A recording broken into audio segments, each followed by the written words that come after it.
Bonjour les amis. Aujourd'hui, on va faire un truc simple. Un truc qui va beaucoup édifier des gens. Aujourd'hui, on ira à la rencontre du ministre Gédéon qui a accepté de nous donner un enseignement, un conseil et une motivation à travers un verset biblique. Let's go. Bonjour. Bonjour, monsieur Kerr. Vous allez bien, monsieur Gédéon? Oui, ça va. Alors, je suis ravi de vous voir aujourd'hui. Je suis ravi. D'accord. Aujourd'hui, on va faire un truc simple. Vous allez nous donner un verset. Dans ce verset, vous allez donner une motivation et un conseil qui pourra aider les générations à venir. Shalom à tous. Alors, par la grâce de Dieu, nous serons en train de partager l'un des versets qui m'a beaucoup plus touché dans la marche chrétienne, dans la vie avec le Seigneur.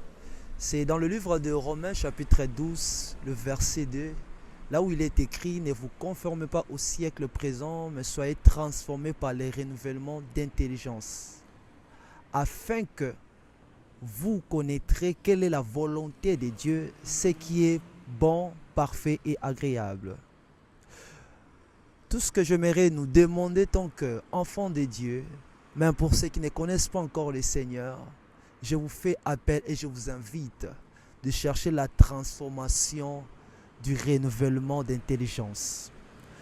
Pour être renouvelé d'intelligence, il faut chercher celui à qui appartient l'intelligence. Et l'intelligence, laquelle qu'on est en train de parler ici, c'est l'intelligence d'en haut qui est liée à l'identité de la personne de Christ. Si vous voulez connaître la volonté de Dieu sur tout ce que vous voulez faire dans la vie, cherchons à connaître Christ, car à la connaissance de Christ, nous passons à la transformation de l'être intérieur afin que notre extérieur puisse donner l'image de la personne de Christ. Quand nous cherchons à se conformer à ce monde, de faire comme tous les jeunes, de faire comme tout le monde, là nous passons à côté de l'identité de Christ. Pour que nous puissions revêtir Christ en nous, cherchons à connaître Christ à travers sa parole pour être transformés et avoir la connaissance de la volonté de Dieu, ce qui est bon pour nous, agréable et parfait. Vraiment, c'est très fort, j'ai été touché. S'il y a moyen, je pourrais peut-être ajouter un truc concernant ce que je vois. De notre nouvelle génération, cette génération qui a souvent tendance de ne pas trop ouvrir la Bible, qui a la flemme d'ouvrir la Bible. Quel dernier conseil vous pouvez les suggérer? Un petit dernier, juste un petit dernier. Bon, je pense que par la grâce de Dieu, il a permis que je puisse vous parler.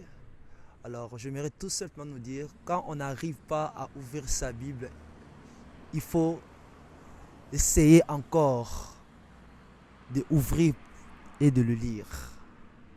Essayons encore.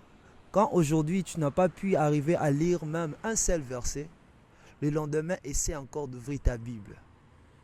Si le lendemain tu n'arrives pas, après demain essaie encore. Jusqu'à ce que l'amour de lire la parole de Dieu viendra prendre place en toi.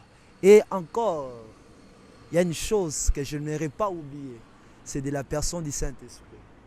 Demandez de l'aide au Saint-Esprit afin qu'il puisse vous donner la force de s'exposer aux Écritures, la parole de Dieu, pour revêtir Christ en nous. Vraiment, je vous remercie, M. Gédéon. Votre conseil sera bien véhiculé. Et vraiment, j'espère que ça va toucher beaucoup des âmes. Et que cette nouvelle génération puisse au moins prendre au moins une minute pour lire au moins un chapitre de la Bible. Vraiment, je suis ravi, M. Gédéon. Merci de m'avoir reçu. Merci d'avoir accepté ces questions.